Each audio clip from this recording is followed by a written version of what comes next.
Good morning, traders. Good morning. Well, if you're in the United States, good afternoon if you are in the UK or Europe, and good evening to our traders in Asia. And welcome, as Steve likes to say, my colleague. This is James stepping in for Steve on Tuesday, the 10th of January, 2023. Not too cold this morning, actually, here in Chicago. It's about 35 degrees, dark, but it's not too cold for this time of year. So, little things to be thankful for.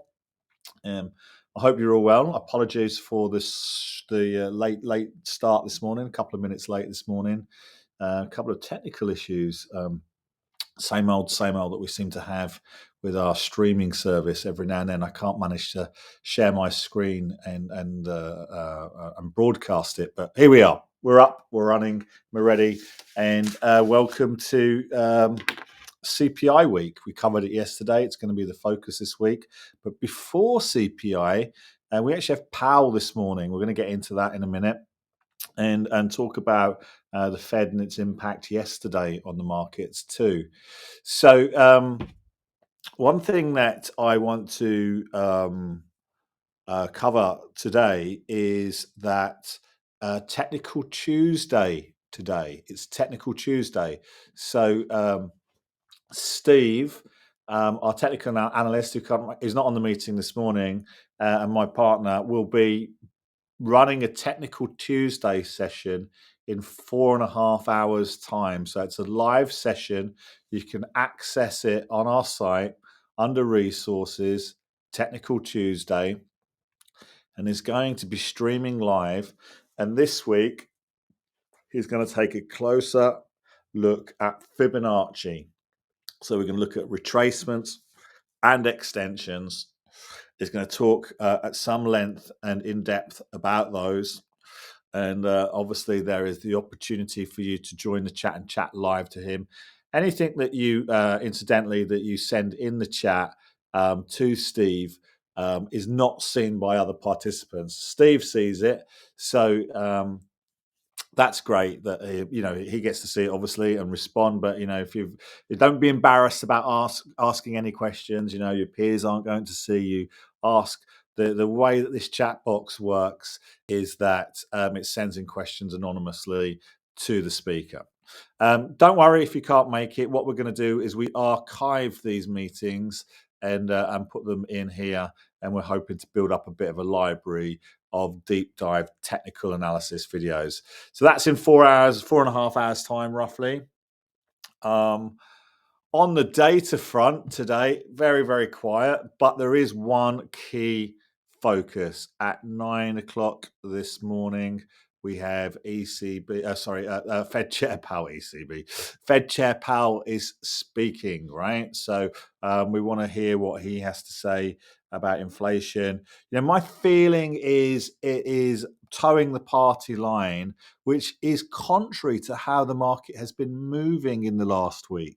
Um, you know, every time Chair Powell speaks, there is this commitment to raising rates and keeping them high, keeping them higher longer than the market seems to be perceiving. And for some reason, every now and then, the equity markets seem to forget this and get a rally. Until this message is reiterated, which is kind of what happened yesterday. Now, I think nothing's going to change. I think the Fed Chair Powell is going to do the same thing. Like we're hawkish on inflation. We're not changing our stance until we see a material change in the data. If we do get a softer number on Thursday, I think what they're saying is, hey, it's high. Even if it's soft, it's high, and we're not moving until inflation is significantly lower. And I don't think we're going to see anything off-piste. I don't think he's going to say anything off message that we already know. And I don't really think the market's going to, sell off heavily. I think the focus now is to the data on Thursday, the CPI data on Thursday. And where we'll get a better understanding of is it continuing to get softer or not. But I think what happened yesterday. I haven't got my charts up today. I'm sorry, I apologize. But what happened yesterday? We talked about going into yesterday that there might be a slight bullish bias in the equity markets. Just really the momentum carrying through from Friday, where the market was getting a little bit ahead of itself. Our average hourly earnings came in, and they were slow, weaker than expected. But all the unemployment data came in stronger than expected. But it had come in even stronger than expected on the Thursday. So people's expectations were for a very strong number. And but the thing about unemployment data, as we touched on yesterday, is it is a lagging indicator. And the leading indicators that came out later in the day, ISM and PMI, showed that the economy was contracting. So the market got really excited, right? And it rallied on Friday. Going into yesterday, we talked about a bit of a bullish bias going in, but that it wouldn't really, sort of rally away ahead of the data on Thursday. And it did. It rallied into the first part of the day. And then we had a couple of Fed members speak, and they were just on message. And what happened? Markets sold off. I mean, the sort of, it did sell off hard and fast, but it did sort of like trend off nicely over the afternoon. And it just goes to show really that the market is getting a little ahead of itself on the message. Sort of trying to fight the Fed a little bit, trying to sort of preempt any sort of dovishness in the Fed message, and the Fed is holding strong, right? And I expect the same today from Fed Chair Powell. Um, let's have a look at, we can see there's no other data today. Let's have a look. Where's Fed Chair Powell? So just keep an eye on that, 9 o'clock. And let's have a look, see what we've got. These are the Reuters headlines.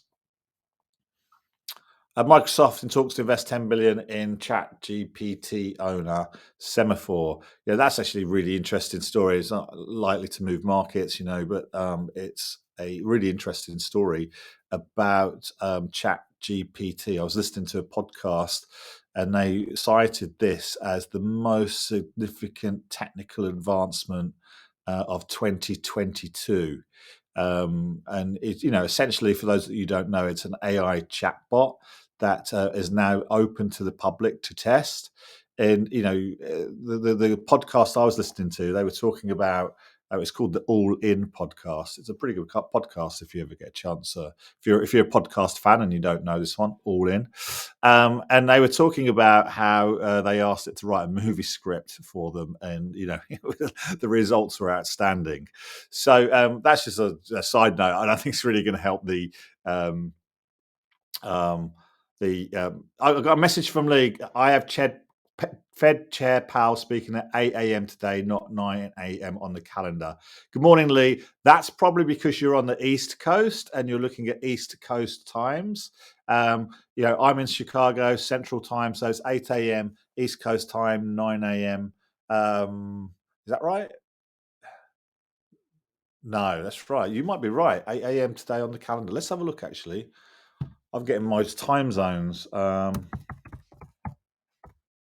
Yeah. Oh. You might be on the West Coast. See if I can do a Google shit.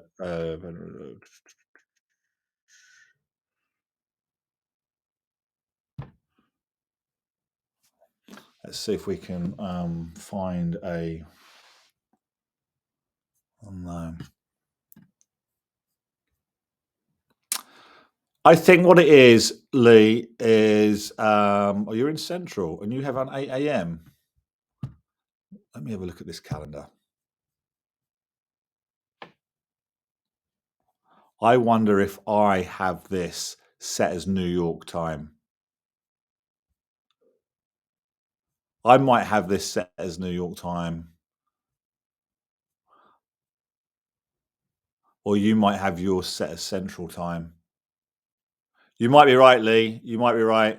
I wonder if it's written actually in any of these stories I'm about to go over. We'll have a quick look at the end. I don't want to waste too much time with the meeting. Hey, here we are. Look, Current time, GMT minus 5 hours. So I have mine set as New York time. So this is 9 a.m. Eastern time. This might be Steve setting this to Eastern time. I normally have it set to Central time. So 9 a.m. Eastern time, 8 a.m. Central time. You're right, Lee. It is 8 a.m. Central time today, 9 a.m. Eastern time for Powell. All right, glad we got that sorted. Thank you, Lee. Heading back to some of the headlines, we have, let's have a look. There's not really much in the way of headlines. We go to the morning bid, which is a great sort of rundown of what has happened overnight and what we're expecting. So we have here, like, it leads off, global shares ease after Fed officials dent optimism. Let's just read through it. Global shares on Tuesday. Shares eased on Tuesday as investors took profits on the gains from the past 2 weeks after comments from two Federal Reserve officials injected a note of caution over the US rate outlook, knocking equities, commodities, and other risk assets. This really shouldn't have been a surprise to the markets. I don't think, are they trying to find a story or a narrative to fit to the price action? I think, it did really just was a reminder as the markets were getting a bit of a bid yesterday. Hey, you're getting a little bit ahead of yourself. You are fighting the Fed type thing. And there was a little bit of profit taking as we head into the number. Right, so I don't really see I don't see equities breaking yesterday's highs, and I don't see them breaking last week's lows. I think we're just going to drift now, certainly until 8 a.m. Central Time, 9 a.m. New York time when Powell speaks. And if he's off topic, if he's off message, of course the market's going to motor one way or another. But I think he's going to stick to his message. We might see a little bit of chop in the markets, but I don't really see us unless he's off message breaking yesterday's highs ahead of the data on Thursday or last week's lows. I just think we're going to drift. Let's see here. The past 6 weeks, even as cases have surged around the country, China has dismantled its zero COVID policy. Okay, so like dismantling the zero COVID policy in China lent some optimism to the markets. And that's been a sense of optimism that inflation has peaked, especially in the United States. And as such, the Fed will not have to raise rates as much as many had feared. And that's where we kind of got our bid from in the last week or so. However, consumer price pressures still well above the central bank's target of 2%. Two Fed officials on Monday issued a stark reminder that interest rates will have to keep rising no matter what investors have priced in.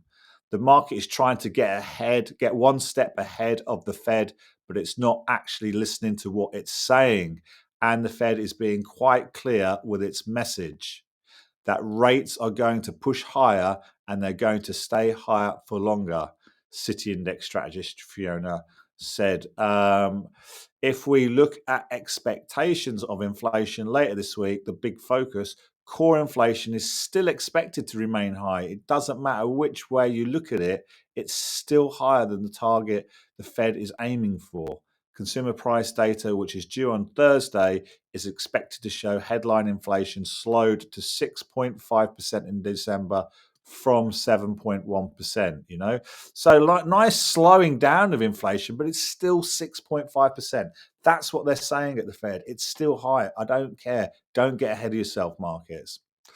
The data could be key to setting expectations, but San Francisco Fed President Mary Daly told the Wall Street Journal she would pay close attention to Thursday's data, and both 25 and 50 basis point hikes are options for her.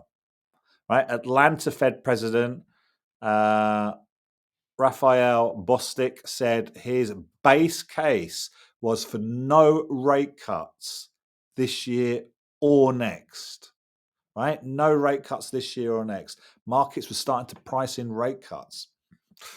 The main theme overnight was cautiousness in the equity space as stocks paired gains after hawkish comments. Right, so that's kind of like really a sort of summary of where we are.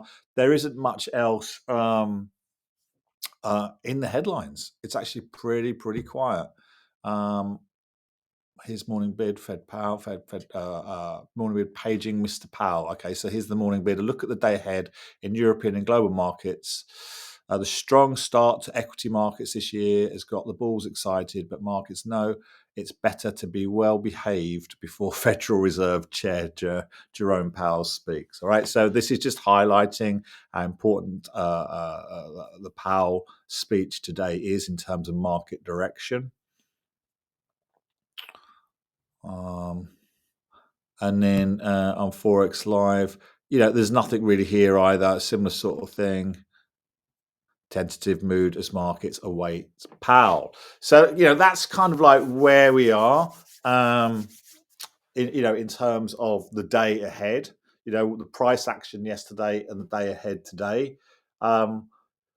Technical Tuesday later this morning. Don't forget that we have a trader mind session booked in for next week. I updated the date. Let's have a look. Hopefully some of you guys can make it to our trader mind session next week. Same thing. If you can't make it, don't worry. We do archive them on the site. But that's 8 days, trading night, Wednesday, the 4th of January, 2023. Preliminary penciled in for 9:30 a.m. Central Time. That might change, but we'll give you plenty of notice. We're definitely going to do it on Wednesday the 4th. We might have to move it by an hour depending on Steve's timetable. So we'll keep you notified on that. And that's really it. There is one thing I wanted to just point out. A trader reached out to me and said his dashboard hadn't updated. And one thing that we have a small issue with that we're trying to develop a patch for. If we go to trade day support, it's the first thing in support. Dashboard not updating. Is that what happens is at 4:30 or between 4, it's really between 5:10 past 4 and 4:50 p.m. Central Time, when the hour when the markets are closed. We run an end of day trade report with Tradeovate, and we pull the data from Tradeovate and update the traders' dashboards with their progress through the evaluation challenge. Now, this is obviously done automatically through the Tradeovate API, and on some rare occasions, and it's usually when the market's been busy, but it's not always when the markets are busy. But sometimes there's a delay on Tradeovate's end in allowing us to pull that data before we run the report. And sometimes that delay catches as we're pulling down all the traders. The last few traders we're pulling down, a very small percentage, usually 1 to 2%. We miss that data. We miss pulling that data from Tradeovate. Now, the first thing to remember here is your trading data is always safe. It's safe at Tradeovate, right? So all you're seeing is a failure of trade data update the evaluation dashboard for you. And it's usually around 1 to 2% of users. We actually had quite a lot of users, I would say maybe more like 20% last night, where the dashboard didn't update. And what happens, is that it's an issue on Tradeovate's end, and we're trying to figure out how we can, solve this issue through software and do a better job of getting it, closer to 100% of data dashboards that are updated correctly at the end of the day. But yesterday, around 20% of dashboards weren't updated. Now, a couple of things to note here. One, the data is safe at Tradeovate. Two, if that happens to you on the day where you think that you should have passed the evaluation challenge, please don't worry. Email us at support@tradeday.com and we will pass you regardless of what your dashboard says. We'll obviously run a manual cross check to make sure everything looks good and it is the day that you should have passed. But we will pass you on that day regardless of what your dashboard says. If you've met the criteria. So know that. But the way we update, or the way the dashboards then update, is the next day you trade. So if the next day you don't trade, that dashboard still will not update with the trade data. You need to trade the next day that you trade. That next end of day report, your dashboard gets updated. So I apologize for it's about 18 to 20% of our users whose dashboard didn't get updated yesterday. It's not much we can do about it at the moment. It's an issue at Tradeovate. We're trying to sort of, as I said, fix these holes in our software or in our processes. But if you trade today, your dashboard will update with yesterday's data and today's data. So just wanted to point that out. It is 6:52 a.m. here in Chicago. I think I've got about sort of 10 minutes, or I want to spend about 10 minutes now just going over one thing that I think is really important for our traders. And, this is kind of really um, I'm putting this from a blog post that I wrote actually last year on why January can be a tough month for day traders.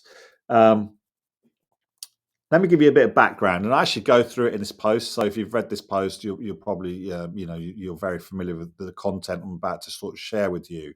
But when I traded full time, it was for 15 years, and statistically speaking, January was my worst month. Now, it doesn't mean that every January was my worst month for that year, but it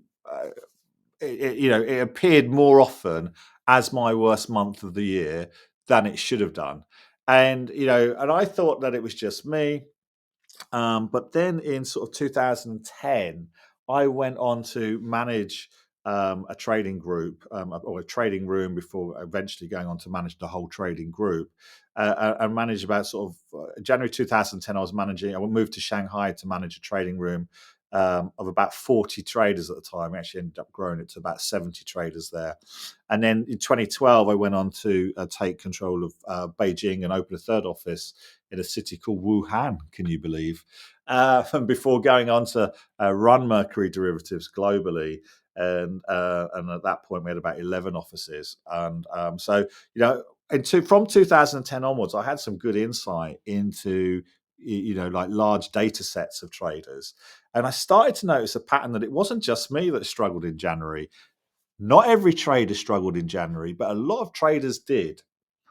And I was trying to figure out, why this was. And, we had a look at the data and, talked to various traders and obviously drew on my own experience. And some of the conclusions that I came to were this. The main one being is that our expectations as day traders in January can work against us. We can start the new year. So the new year typically is a time for reflection where we think, right, I want to set my goals for the year. What do I want to achieve on this year? Or, who do I want to be? I know certainly I've first of all quit drinking for January. Second of all, I want to lose 10 pounds.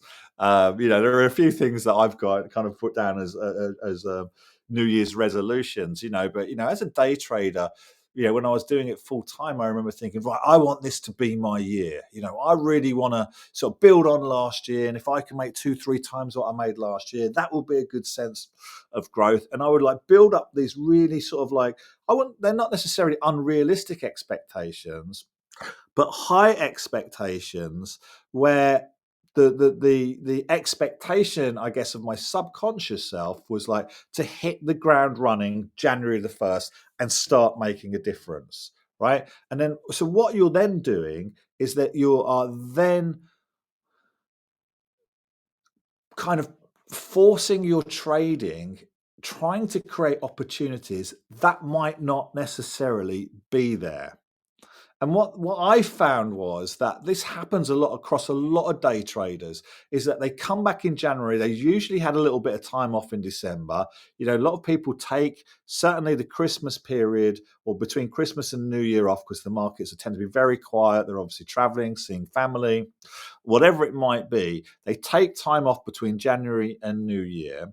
So there's this feeling of like, right, opportunity lost. I need to sort of start make up for those days that I didn't make money. And I want to, show everybody this is going to be my year. Show my partner that I'm not wasting my time in what I'm doing, and this is going to be worth it. I'm going to hit the ground running. I'm going to be, ready to go. And what you're doing is you're pushing your mind into a place, your trading psychology into an aggressive place where you're going at the markets a lot harder than you should be, right? You're changing the way that you trade, and that will impact your outcome. You'll start to try and look for opportunities there, trying to force opportunities on the market that aren't necessarily there, and that tends to have a very negative impact on your trading. And we cover it. I cover it in this blog post. Sort of, unrealistic expectations, returning after a break, being out of sync with the markets. This is always something that this is not just a January thing. This is this is a weekly thing. This is any time you come back to trading after being on holiday or being away from the markets for a while. The markets change, right? Their volatility, their nature, their characteristic constantly changes. And you might have gone through a period of good trading for 6 weeks, gone on holiday for 2 weeks, come back, and you're expecting the market to be exactly how it was when you did well. So you'll trade exactly how you did when you did well, but the markets may have changed their character, right? And the fact that if you're off between sort of Christmas and New Year, you might be out of sync with how the markets are behaving, right? So instead of going at it hard, you should be going at it gently, just dipping your toe in, starting the new year very slowly, trying to pick up the rhythm of the market. But what we see with day traders is an almost opposite approach, right? As I said, these New Year resolutions, this propensity as a day trader to feel like you have to make money every single day. The fact that you haven't traded for the previous week or 2 weeks, means you're trying to play catch up and catch up that lost P&L. Can you see how like all these thoughts are manifesting themselves in you and making it very difficult to trade? The other thing is as well, it's a new year, it's a new start to a trading book for a lot of big prop traders and hedge fund traders and asset managers and things. And they're playing wait and see. They want to see what the central banks are doing. They want to see what inflation's doing, what the Fed message is before they deploy their capital in the markets. So a lot of what we call real money is missing from the markets. And what you have is a lot of day traders just fighting it out amongst each other. And that tends to lead to very choppy, sort of range bound markets. And that's what we saw last week. Right. And it was unbelievable for me to see, like on the first day back on January the 2nd and January the 3rd, the amount of traders that lost money out of our spread of traders, both on the evaluation and funded, was much proportionally higher than we normally see on a normal day, on a normal distribution. And I think that's what was going on last week. A lot of people coming back, fighting, looking for opportunity, trying to make up lost time, trying to show everyone that January is their time, whatever it might be.